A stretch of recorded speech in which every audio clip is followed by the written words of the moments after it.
Hello everyone. Today I'm going to talk about turn-taking patterns and question types. So before we get started, as you can see, the sources included here, learning.edx.org, and educator is also included here. So let's get started. Traditional turn-taking and question types. Jan Bloomer, as you can see on the right, this person describes the traditional university classroom in Europe as a place where the teacher holds most of the authority. The teacher designs the course, talks the most, asks most of the questions, gives assignments, and evaluates students. This teacher-centered structure has existed for centuries and still dominates classroom interaction today. IRE pattern. So as I talked about in the previous page, a key feature of this structure is the IRE pattern of classroom discourse, and these are the initials IRE.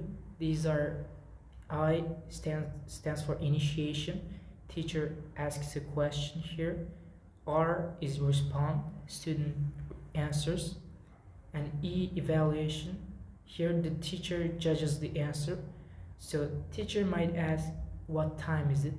And the student might respond back saying 1:30, and the teacher evaluates the answer saying very good, or that's correct, that's accurate, congratulations. Benefits of IRE. It's got 5 main benefits. One is it tests knowledge quickly. 2, it directs attention to important details. 3, it encourages problem solving. 4, it checks prior knowledge. And 5, promoting speaking in language classrooms. Because the benefits of IRE, like one of the most important benefits of IRE is that students can engage more. So question types, we actually have 2 types of questions.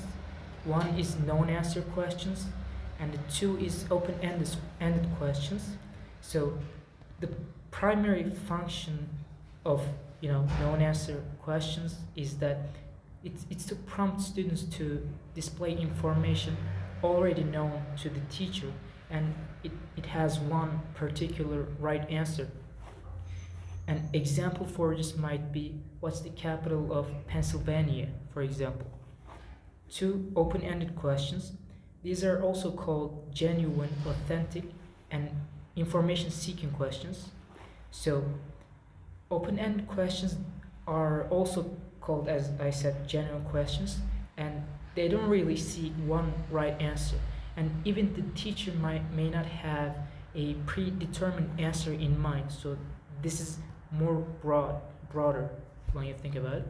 And also example for this might be, how do you like living in Pennsylvania? This sort of question often opens dialogues that will last for longer periods of time. From evaluation to feedback, Gordon Wells, as you can see on the right, this person tweaked the IRE format a bit, changing the evaluative E to a more generative feedback, and he called it IRF. As I said, F stands for feedback. In this formulation, the third part provides feedback for ongoing interaction and builds another sequence instead of ending the question. So here, the students might, engage and, might talk a little bit more. So this is the benefit of it. And example for this might be, like, instead of saying your pictures are great, this could instead be formulated as, your pictures helped me to enjoy your story. How did you think to include the little anchor?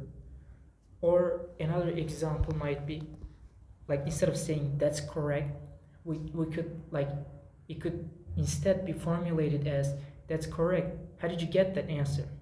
So this is of course going to open a dialogue. And here I explained the benefits of feedback instead of evaluation. It's got four main benefits. One is it invites reflection. Students think about it more deeply and profoundly. Two, encourages critical thinking. Three, helps learners explain their reasoning.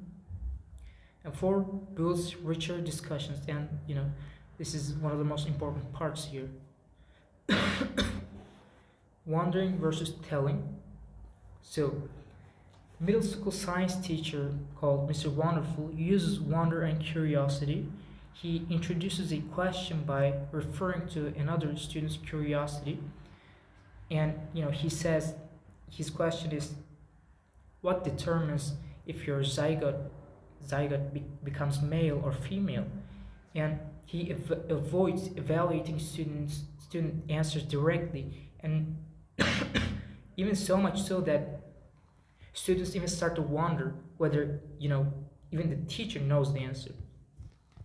And this shows he successfully decentered himself as the only source of knowledge. Individual differences and turn-taking. Cultural knowledge in turn-taking. Knowing how to participate in IRE is a cultural skill, not an innate one. Students' social histories shape how they respond in classroom talk. Predictable patterns can become unpredictable when diverse interaction styles meet.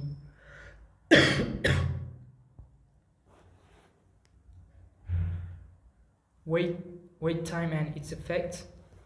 Typical television game shows make it obvious that answering trivial questions quick without even thinking is a kind of behavior that's rewarded in US culture. But this is not productive at all. Like, it couldn't be further from the truth, because when you're posed a question and you answer the question directly without even thinking about it, even though you might give the right answer, it's not productive at all. You have to contemplate it a little bit more. In classrooms too, teachers may face an abundant number of raised hands before even formulating their own question. Students with quick reflexes dominate discussions, and students who don't immediately adjust can be left out of learning. Here I explained the consequences of individual differences. Some students are left out, and some students are evaluated as not knowing. So even some students might also feel odd when a teacher asks a non-answer question. They might say, like, why are you asking me if you already know? Or what's the point? Procedural display. The condition where a teacher and his students work collaboratively to appear successful while minimal learning may be taking place. Sequences like IRE routine, because they are predictable, may limit learning opportunities for students who are unfamiliar with them, giving an advantage to those familiar with them. These predictable patterns may also inhibit students familiar with them, because they can participate in these sequences without even thinking, like I explained. In non-traditional interactions, different kinds of students, and these are the ones that are not comfortable with more traditional classroom patterns, may be more able to participate. Non-traditional classroom interactions can open space for unpredictability, diverse participation, and richer learning. And an example from my 5th grade literature discussion shows students, not the teacher, during the conversation by asking open-ended questions and connecting the story to their personal experiences. This student-directed talk leads to deeper exploration and avoids simple right or wrong evaluation. Thank you for listening to my presentation.